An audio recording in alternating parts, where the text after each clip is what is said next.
everyone. Welcome to the Tiny Chats podcast. I'm your host, Kristen, and today I'm here with Dani and Lee. Hi. Hello. We're sitting here at Ultreya, which is their coffee shop, and I think, Dani, it's your coffee shop, and my then coffee Lee, you help out. Yes. Okay, I just want to make sure I got that right. Yeah. That's how Help out here and that's there. what I thought, but y'all live together, Yes. you are together. Yes. So, anyways, I'm so excited to chat with them. So, grab your drink. What am I drinking? You are drinking a yuzu soda water. Yuzu. It's so good. Thank you for being here. Cheers. Thank you so much for being here. Yeah, We're thanks just for having hanging us. out. We're, this is so great that we can have this coffee shop to do this in. Because sometimes the vans do get a little cramped, so it's nice. It's nice to get out of them, especially in the city. Like, I feel like being able to do them in nature, you can open up the doors and like get a cool breeze. But here, I feel like you have to like shut everything. Yes, in. just like the man who walked in on us. Exactly. Yeah. Just like that. We were doing the tour, and a guy was like, "Hey, what's up?" Love that. Yeah, you were like, "Okay, bye." Yeah, it's my go-to for like anyone in the city that's like coming up to the vans. I'm like, all right, have a good day. Yeah, that's probably smart. Yeah. Y'all have the city life down when it comes to van life, I feel like. We try. Which is kind of going to be the theme of this conversation. I mean, like I said, this is like a very unscripted conversation. Like, I don't like to plan things too much, but I know there's like you have posted some things about city van life and stealth camping, and so that was kind of a conversation I wanted to have with you. But also, I'm just really excited to hear more about like y'all and how you met, because I kind of know the story, but like not. I mean, I haven't heard it from you. I've heard it secondhand, and it was very brief. Cute. So. How did y'all meet? We met at Van Life Pride. Yeah, the first one ever. Yes, that was in Arizona. I was walking around the camp and just like going to say hi to everyone, and like everyone parted away from me that I was with that I knew, and for some reason I felt called to like go up to her van, which is very uncalled for me. I don't really go up to people and like introduce myself, but I did, and I was like, hi, like how's it going, like, oh, this is your van, like show me, you know, like the usual van talk, like when you first meet someone. And then like we had the weekend and we just like we hung out and we chatted, and she was like, yeah, I got, you know, a coffee shop in San Diego, like if you ever want to do a pop-up, because I own a candle shop. And then like a month or so later, I came to San Diego, and you want to go? Yeah. So, well, like when she first came up, she stood out to me. I think I was like, oh my gosh, she's super cute. But I was really there just to like, not like just to meet people. I wasn't like looking for anything. But yeah. So they were all coming to San Diego, so I was like, yeah, stop by the coffee shop. And then when after like following her for like a month, I was like, I kind of have like a crush on her. So I did too, but like neither of us like knew any of them. Yeah, because I didn't have any friends at Van Life Pride, so I kept it to myself. But she had told her friend like, Dani's cute, so I DM'd her like, hey, if you want like a private like or like someone to show you around San Diego, I would love to. And she just said, okay, cute. And so I was like, okay, maybe not. And then and then she responded like, okay, and then I was like, oh my god, so we were both like, not like knowing. So Oh my god, that's so awkward. But she arrived to San Diego with COVID because it was still very much COVID. But so then I was I couldn't do anything. I was stuck in my van for a week. Yeah, she was at Shelter Island, so I was like, I will bring you an acai bowl. Like, let me like take care of you, like you know. Cute. So well, actually, she was offering me a lot throughout the week, and I kept being like, no. And I was but like, not overbearing, not overbearing. Not overbearing. But you know, she was just like, yeah, if you need anything, if you need food, soup, and I'm always like, no, it's okay, I'm fine. And my mom's like, why don't you take your friends up on that? I was like telling her, and I was like, you're right, Mom, I should. And so I like finally was like, yeah, I love that, you know, and I would, you know what I mean? Like I would, but I just, you know. But she had COVID, and there was about 6 or 7 other queers from Van Life Pride here. So we went to what's on Thursday nights, Queer San Diego, and we went out that night.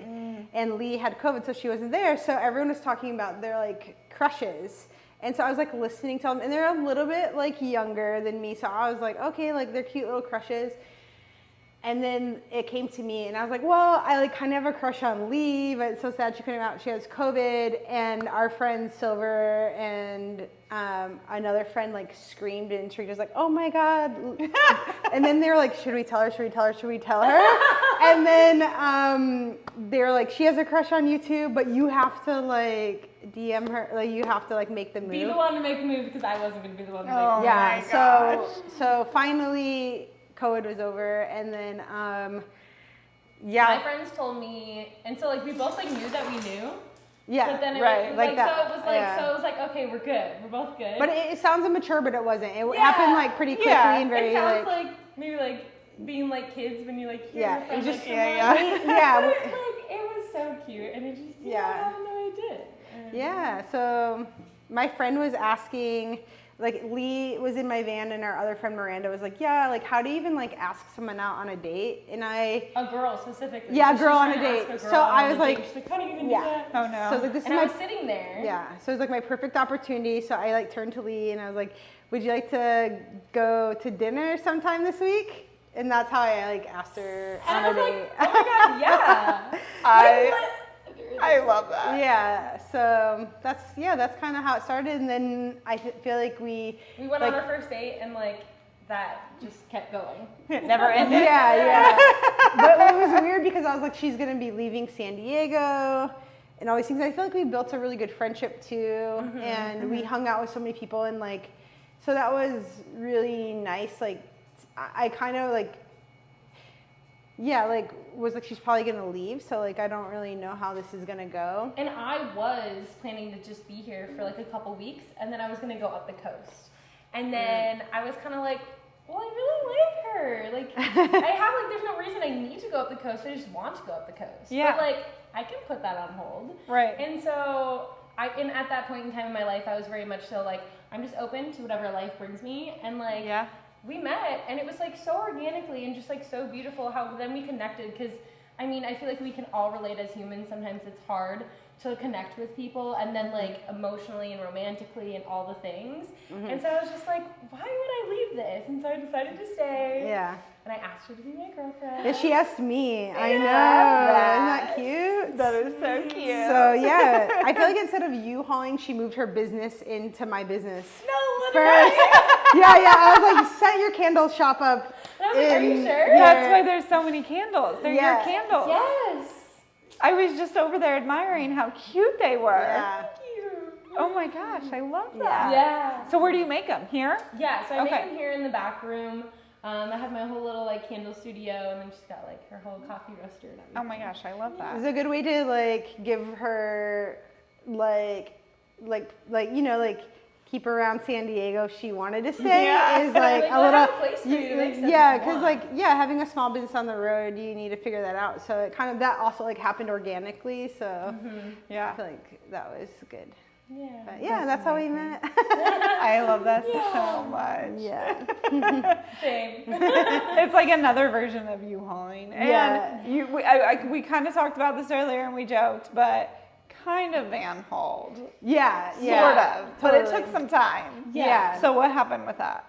Because you were both in two separate rigs. Yeah, so Yeah. we were When you both met. in our own vans, and we had them for like 6 months, and we would like go back and forth between staying in each other's vans, and then we would like take our own time. And we had like been talking about like, oh, like, should we get a van together? Like, you know, it was kind of like being a hassle, especially being in the city, like moving two vans, Yeah. finding a place for them to park, Yeah. leaving them, more gas money, just like all the things. We went on a trip home, at least to my home, and then she went to her home. Yeah. We came back, and my van, literally the moment we got into our house sitting place, broke down. Yeah. And I was like, cool, perfect timing. We're back, so it's okay.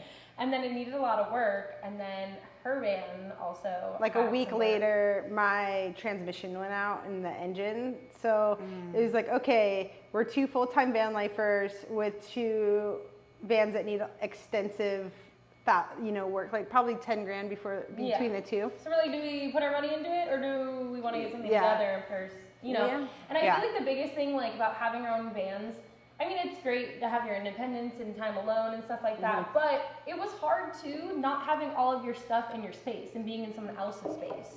You know, like I think it was really great having one space where like, because my thing, like I like wanted all my things when I was in her van, and she wanted all her things when she was in my van, and then like, we'd have to like jump back and forth, and so especially being in the city, that just adds a whole other layer it's to so it. true. So, yeah.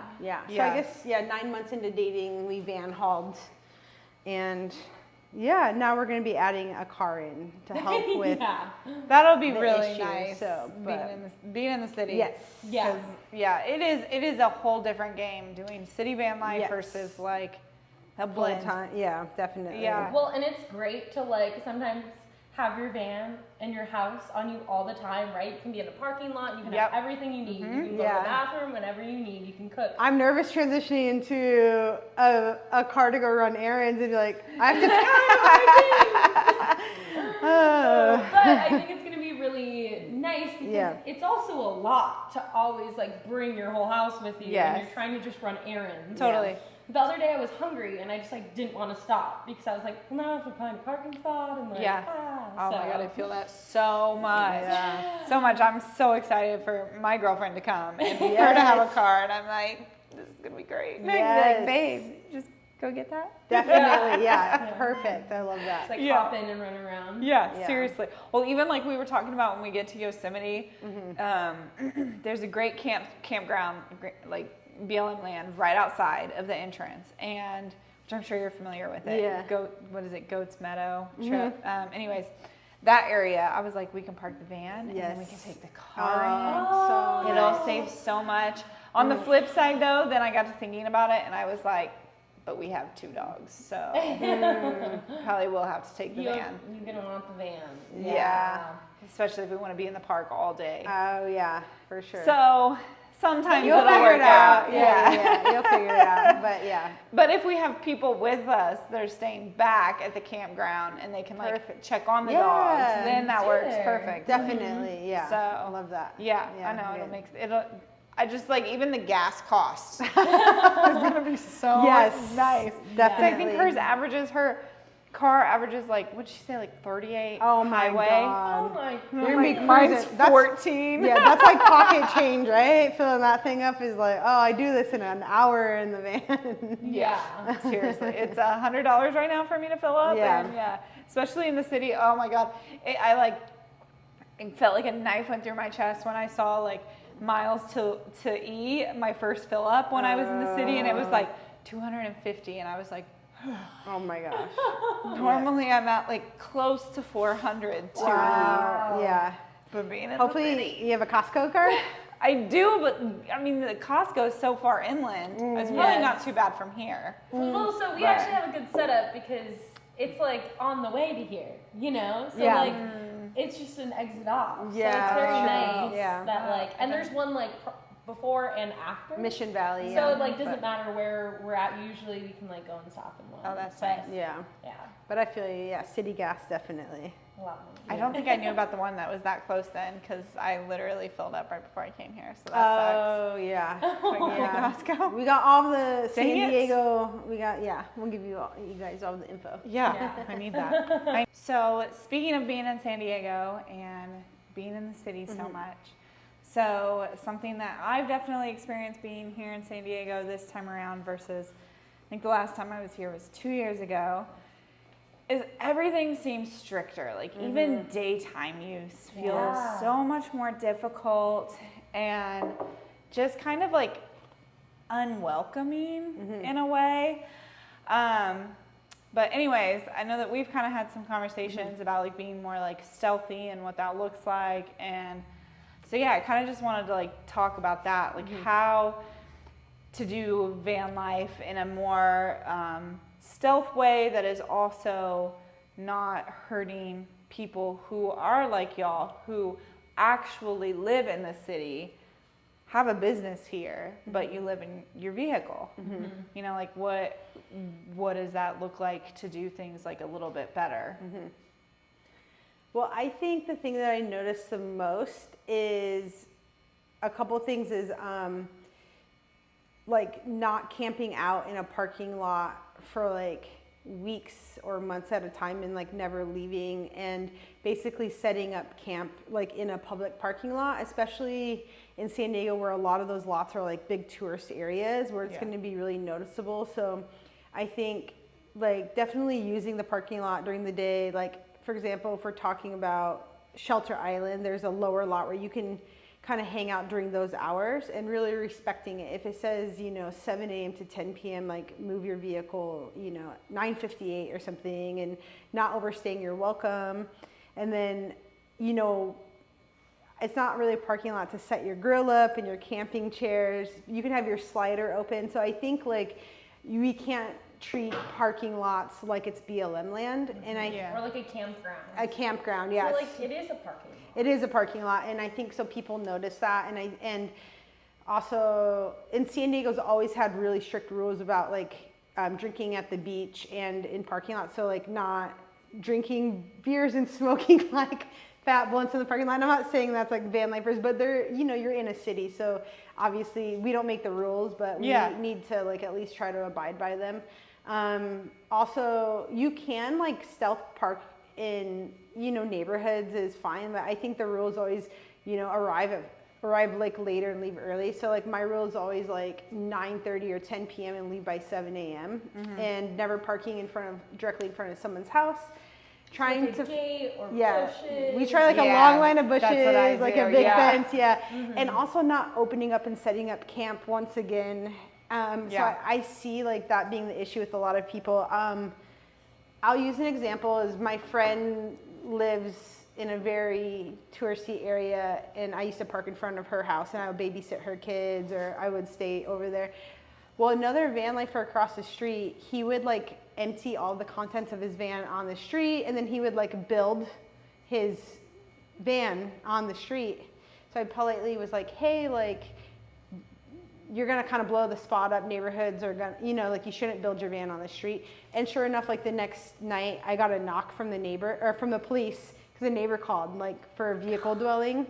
So, you gotta be stealth. Like don't set up camp, in the neighborhoods and try to like abide by that. Yeah, for sure. I think like the biggest thing that like we do is like we stay at a place, usually not like over and over again. You know what I'm saying? Like we switch it up. So like you can stay at a place 1 to 2 nights, then move to the next place. And like I think it's like explore where you're at. Yes. There's so many places that nobody's gonna tell you about or that you might not see on apps, and like you're never gonna know until you like go. And since you can't, you like, you can like be in neighborhoods as long as you have your stuff closed up and you're not loud and obnoxious. You leave, you come late and leave early. But yeah, just moving around I think is the biggest like thing, and not staying in one place. Yeah. Right. I think we do that. Yeah. And please, maybe at least for San Diego, don't mark neighborhood spots on iOverlander. Yes. The like communities, especially like Ocean Beach, Pacific Beach, La Jolla, they're well aware of iOverlander, and it's like they can access the app. They can they do. They It's because people do like Point Loma and La Jolla. They're really wealthy areas. They all have Sprinter vans. They go down to Baja, whatever. They have iOverlander, but also there's classism in San Diego, and so unfortunately, we do want to protect the people that are truly houseless in San Diego, living in their vehicles. And so if you have the money, and if you're like not like houseless by choice, like to help protect them by not like marking them on iOverlander and like getting people in trouble essentially. Right. If that makes sense. No, that makes so much sense. I mean, I guess I love that explanation, because I selfishly don't mark them because I'm like, found a spot and I don't want it to get overtaken. Yes. Yeah. Like, definitely. So I'm thinking from that point of view helps me not feel like a selfish person so much. Yeah. I'm like, no, I'm actually helping protect it. Yes, And, no, which is great. We love that. Yeah. Yeah, because and kind of going back to what you were saying, like one of my, or I guess I should say 2 of my rules is to never park in front of a park. So or like a playground, not a park. Oh yeah. And if I'm parking in front of a park, don't ever do it in front of a playground. Yes. Because I feel like the last thing parents want to see when they go to like play with their kids is a big scary white van parked right in front of the playground. I've never thought about that. Oh my gosh. Yeah. I always I always try to think about like what like non-van life people, they just see a big white scary van. Especially me. I don't have I have my back windows, but I don't have any side windows. So on one hand, that does help me become more stealthy. Yes. On the second, or on the other hand, I feel like people might second guess, like, am I like a work vehicle? Am I a scary van or a hippie van? I feel like, especially in San Diego, if you have out-of-state plates, everyone's kind of on to what everyone's doing. Gotcha. So unfortunately, that's like working against you if you don't have California plates already. That makes sense. That's a thing. And of course, everyone wants to park by the beaches, the beach areas. But I like to tell people San Diego's so freaking awesome. We have like 8 different communities. We have North Park, South Park, Golden Hill. We have Little Italy. That you can't. Good luck parking Little Italy. I'd say don't park Little Italy or downtown. That's true. That's true.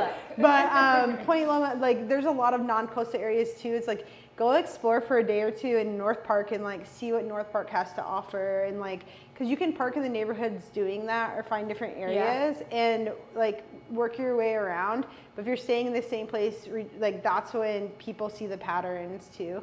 So I think like that's a really good and fun tip, and we do that. We're like, well, let's go to North County and like have a North County couple days, and we'll go up to Encinitas and we'll spend a day in Encinitas and then Carlsbad, and then we'll come back down. So it's like a little staycation, and like we have so many hidden gems where we park there too, and so. Yeah, I love Carlsbad so much. I like it because it's more quiet. Yes. People don't go up there, so don't go up there.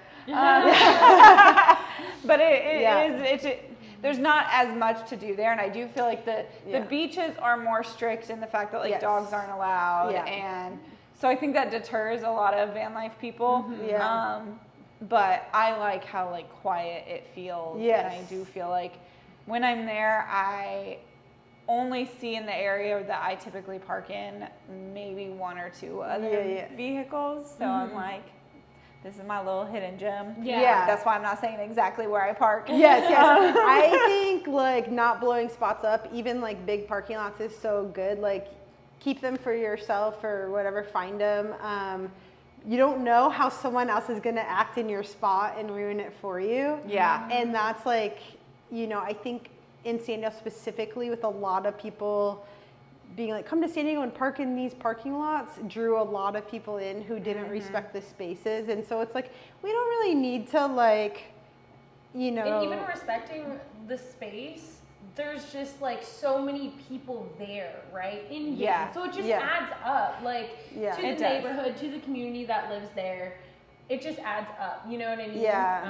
So, and I know that hearing like this side of you, like I honestly like can even say like I'm guilty for overstaying my time at Dog Beach, you know, and like not necessarily sprawling out, but definitely pulling out a lawn chair and like sitting on the lawn with the dogs. Well, I think Dog Beach is different, a little bit, but at the same time, like I know that from one point of view, I go in and I'm like, wow, look at all the van lifers. But I have to like detach myself from that and like take a step back and be like, oh, how are like everyone else is probably pulling in, being like, oh my God, all of these vans and buses. And sometimes I even see like the occasional like 40-foot. Oh, dude, like RV. Or one time I saw a legit tiny house, like. I mean, I think it was a school bus, and they had built a square frame around it. Because you could kind of see in the front. I mean, this was like a 40-footer, and like, it had to have been 10 feet. No, I'm 10 feet. I'm like 9.5 feet. No, it had to have been like 13 feet tall. Wow. Like it was not surprised. Huge. It had a freaking couch on the roof. What? Oh, It was massive. It was like shiplap and stuff. Like all the way, like legitimately looked like a tiny house. Like I was shocked that they were even. That made sense. I'm like, because they don't fit in one parking spot. So, and she brought a good perspective to me too, because I mean, she's lived here for a long time. 20 years in San Diego, and she's been in her van here for a long time, and I'm not a lot newer to van life, but newer to van life, even when I met her, and to doing it in the city. Yeah. And so she's brought in, from living here, she's brought in good perspectives of like people that are handicapped, people that have children, like senior citizens. Like it's hard to like, you don't think about all those things, right? Right. Because you're thinking about what you're doing in your life and like. I think like, okay, like I want to give OB. I lived in OB for, I think 12 out of the 20 years I lived here. Wow. Lived on the beach, worked and lived in OB, love it. The culture is van life culture, but a lot of locals have vans and they surf, right? And Dog Beach is a massive surf spot. Yeah. Dog Beach also is the locals access that all the time. So what's happened over time is the van lifers come and they set up shop 4 a.m. till midnight. So surfers and stuff who are like, I want to get a surf in before work or after work, and people who live and work there, even like La Jolla, PB, all the Tourmaline surf spots, now you have people there who won't move. And at the peak season, there's no spots for people. So it's like they have to haul their surfboard or their kids and all that. And OB, PB being a big apartment neighborhood, there's already limited parking on the street. So then it's like, I get it on the perspective of being a local. It's like, now that's ruined for people. I can't even go park my van and enjoy the beach because it's like, you know what I mean? So I think like we just like in general overstayed welcome in it. Well, I think like, van life has become so popular, so there's just so many of us. So you know? for us, I tell people, go hang out for 4 hours, go hang out for whatever, but being there from 4 to midnight is really just like, where else are you going to do that? And OB has tolerated a lot. And I think like the garbage and like there's people that maybe are like not as mentally well or are houseless and they don't have the capacity to leave no trace as well. So San Diego's kind of grouped that in with all van lifers. So as much as we're like, it's not fair, it's this and that, well, if one person does it, then everyone can. So we don't make the rules, but like we should respect it. Yeah. So it is unfortunate that that they lump everyone together, but it is what it is. Yeah. And we do have to do what we can to protect those who don't have any other choice but to live this lifestyle. It is like, how do y'all feel about like, I mean, you said that you kind of called someone out once. There was one time at OB at Dog Beach, and this guy who, I mean, I don't know if he thought it was like a deep cleaning day or something. He pulled everything out of his van, and every single parking lot or parking space was taken in that parking lot except for the one next to him because he had all his shit in it, like everything, and they were smoking and playing music and like super, super loud. And I was with a group of people and we were like, should we go say something? And like a part of me like still thinks about it and feels a little guilty for not speaking up. But then maybe I prematurely judged him thinking that like he seemed like maybe a type that wouldn't care either way. Yeah. How do you toe the line on like when to approach someone and when to not? I feel like I'm pretty like outspoken. Yes. I go to Shelter Island. I'm like, I go and you have like 3 people doing full-on van builds out there, and you're leaving. I got a screw in my tire because of Shelter Island because someone building their vans out. And mind you, I never parked overnight at Shelter Island my first 3 years of van life, only until friends came through. So like, I was shocked when I'm like, wow, like people are doing full van builds in these parking lots. Before I came here to San Diego, she'd never been there. I never been there. never parked overnight. But also like, you know, I will say something like, but a lot of people do not care. They want to do what they want to do regardless. Like an issue with Shelter is there's a 72-hour lot that's specifically for like workers. So like I said multiple times to multiple people, like, please don't park in the 72-hour lot, because I already knew that they were going to start trying to meter Shelter, like just from like locals knowing. And then like they were having city hall meetings and people are always like, oh, it's like quieter there. I like it better there. And they were they're parked for months at a time. Yeah. And now it's like they're upset. And so it's like, I say stuff, but everyone's going to do what's on their agenda, right? If it fits their agenda. Yeah, because a lot of... And these are not houseless people. So it's like, I feel like we can sometimes it feels like people think like they can do whatever they want, but then they leave San Diego. Yeah. And they leave like And they don't come back. They don't come back and they don't care. They get a seasonal job. So like I can be bitter sometimes, but like I love San Diego so much and I want people to have a good experience in San Diego.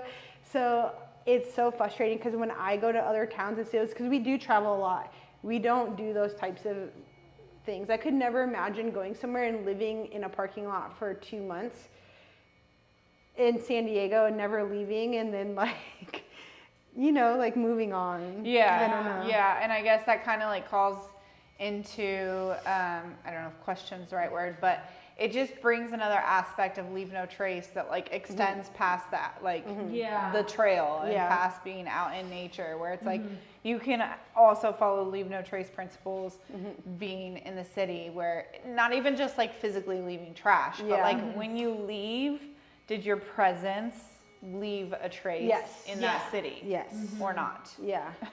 Yeah, definitely. I think like, you know, at the end of the day, people like there are like we do have to protect the houseless people, and if you can I know gas is like living is just so expensive right now. Yeah, it's really hard. Like I'm gonna be honest, there's times where I'm like, thank God I have my van, because owning a coffee shop and paying rent on a place and like it's just it's expensive. But if you can afford to move with gas, like if you can afford to go park other places other than like the popular parking lots and you can afford to move around, like it would be helpful. But I also understand people who can't afford to move around a lot. So like, you know, then if you can leave no trace in a way, that would be good. You know? So that's like my advice, I guess, is like, I'm very compassionate about people who can't, you know, who are doing this not by choice. So, you know, it's very difficult. So, yeah, absolutely. Well, and I think that the thing too is like, you living here for so long, you want people to come here and enjoy it. Yes. Like, you want people to know your city and love it and experience for sure. it. And so I think to be able to do that, that's like the best advice is just to like, try to like. You can do it. You I've gotten 3 tickets in 4.5 years, and 2 of them were definitely my fault. Yeah. One of them, not so much, but you know. It happens. Yeah. Yeah, I've gotten actually really lucky. I don't know anyone that's been in San Diego that hasn't gotten a ticket. Wow. So far, I haven't gotten one. Yay, let's go. Yeah, that's awesome. Yeah, I know, right? Yes. So far. Yay. But I also think that's another thing to like kind of point out is I think that I have a lot of privilege, and probably you feel this in your new van.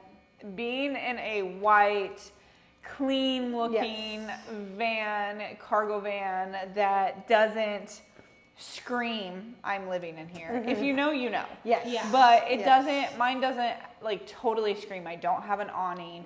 You can kind of see my solar panels up top, but other than that, like you really can't tell. And so I think that there's a lot of privilege in having a nice, like white, clean looking, 100%. newer vehicle. Like one day I was parked somewhere, I won't ruin it, with like, there was like 4 of us and we were very spread out, but the 2 of us with white vans did not get a ticket. Yes. The one with a green van and then the schoolie got a ticket. Yes. And I've never gotten a ticket in this area, and still since then I've parked there a few times and have not gotten a ticket in that area. Yeah. So before we got a van together, I had a 1999 Ford Econoline and she had a Ram ProMaster. We saw the difference.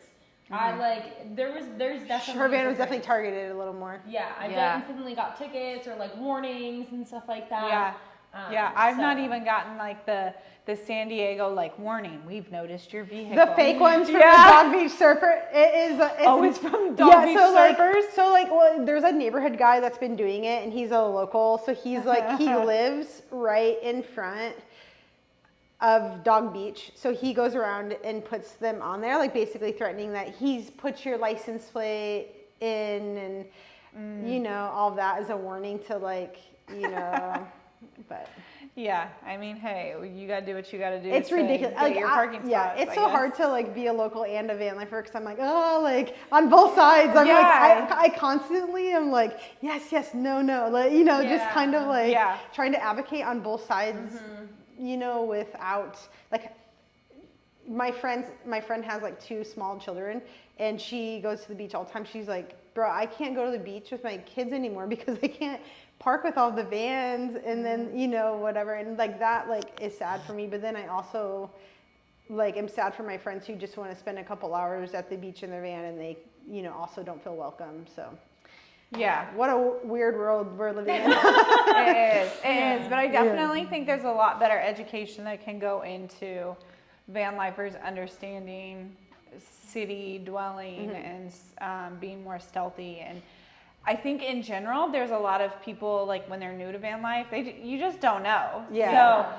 hopefully this conversation really helps those people, like, maybe learn about it a little bit more, and maybe there's more that can be done, like, to help educate people on that too. Definitely. And those that do have more of a platform that, like recently I've seen someone with a bigger platform that's kind of local to San Diego speaking up about it, which I think is good. Yeah. She's got like 250,000 followers. Yeah. So Yeah. it's good to see like her starting to talk about it and talking about going to like hearings and things like that, which I think is good. Yeah, Like, I think that's awesome. yeah. So I just think having these conversations instead of,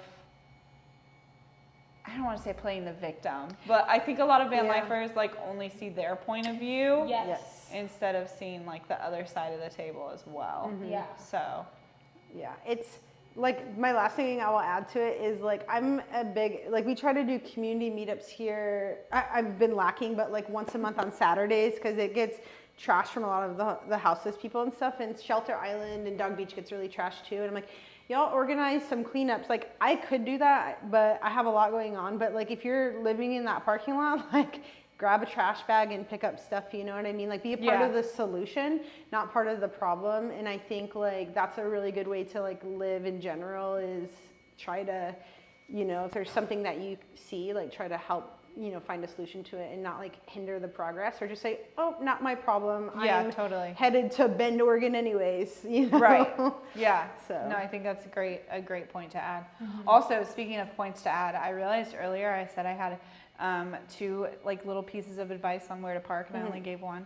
I said don't park in front of playgrounds, and the other one is I always like find like a huge church. Yes. And park alongside of the church, not in the church parking lot. Yeah. Which I think churches should offer that, but Absolutely. it's another conversation. Yeah. Also industrial areas can be. And industrial areas.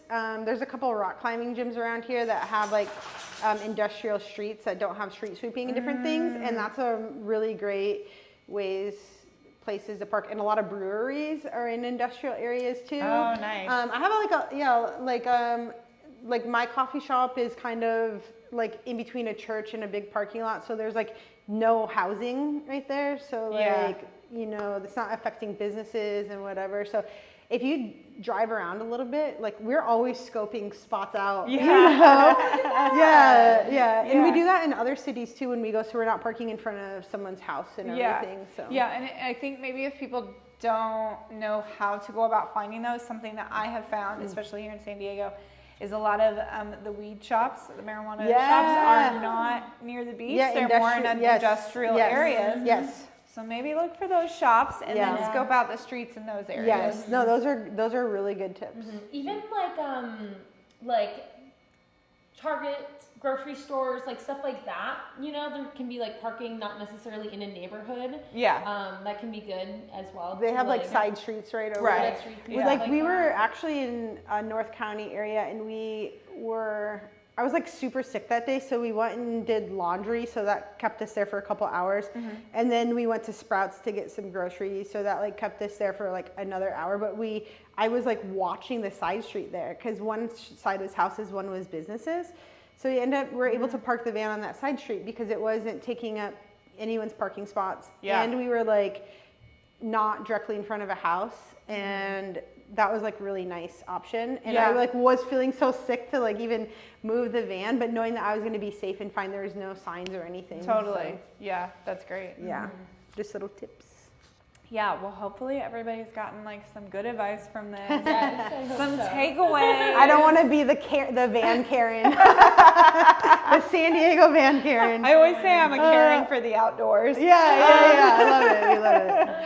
But I think it's good. It's good stuff for people to like really start thinking more about and like try to do your part to like look at like what space you're taking up from those that are locals, when you can still explore those places, but just be more mindful of how you're exploring. I know there's ways that I can improve. I've kind of like what I said before, I've definitely stayed at Dog Beach parking lot sun up to sundown. And don't get me wrong, we're not perfect either. Yeah, but you know, it wasn't even something that I thought about until these conversations started, and then I was like, oh yeah, maybe being in the parking lot all day is not beneficial. I wouldn't do it on the weekends, knowing that it's so busy. Yeah. But it was even just had me thinking more. So, Yeah. anyways, I really appreciate this conversation. Of course, and yeah. I think it's really great stuff. So, Yeah. thank you so much for being here and having thanks for this having conversation us. with me. Tell everyone how they can find you, follow you. Awesome. So you can follow me, Dani Van Sunshine on Instagram. So Dani_Van_Sunshine. And also Ultreya Coffee if you want to follow my coffee shop. Or come visit if you're Yeah, if you're in pass San through Diego. San Diego. Yeah. Come visit. It's definitely very van friendly. You know, don't be shy about asking for water and different things. There is a big parking lot here, so you don't have to worry about parking. Yes. It's in La Mesa area. Yeah. And then for me, you can find me at Life of Lee 333 on Instagram, and then Vegan Lee Shop on Instagram, as well as my candle company and TikTok, both of those. So follow me. Yeah. Say hi. Yeah. Thank you so much for being Yes. here. Thank you guys. so much. Yay. All right, y'all. Well, go ahead and hit that subscribe button if you're watching on YouTube. And if you're listening on any podcast platforms, please leave me a review. 5 stars. I would greatly appreciate it. And follow along on the podcast as well. Thanks so much, y'all. See you next time. Bye. Hi, I'm Lee. And I'm Dani, and this is Journey. This is our home. Come on in. So this is our kitchen, and we have a 2-top stove here, and we have a sink. Our What's up right here? refrigerator. This is a And microwave fridge. we do not use. It's just made for storage. Our storage here. And all of our food, and coffee is super important. So we have all of our coffee maker. All my coffee supplies here. So this is our living room space and our bedroom space. So we have a nice little TV that comes in and out whenever we want. And then these 2 side cushions just plop in the middle. We have some bars underneath, and then we have a king size bed for all of us. And then if we just keep walking backwards, we have a full bathroom and shower. We've got a little toilet, a little mirror right here, a little shower head, and our closet. So this is our panel that we use to control everything. We have our lights, our water system, our solar power energy on here. So we have a lithium battery. It charges everything while we drive. And then we also have a solar up top. So you can kind of see our tanks, our lights. We also have an AC and a fan. And you just lights on, lights off. We also run our refrigerator, and our stove runs off propane, and we also have a heater, and they come out of the little vents here that run off propane as well. So when it's super cold in the winter, we can run heat off propane, which is super, super nice. And then the AC does run just off shore power. We don't have enough solar for that, so we haven't used that quite yet.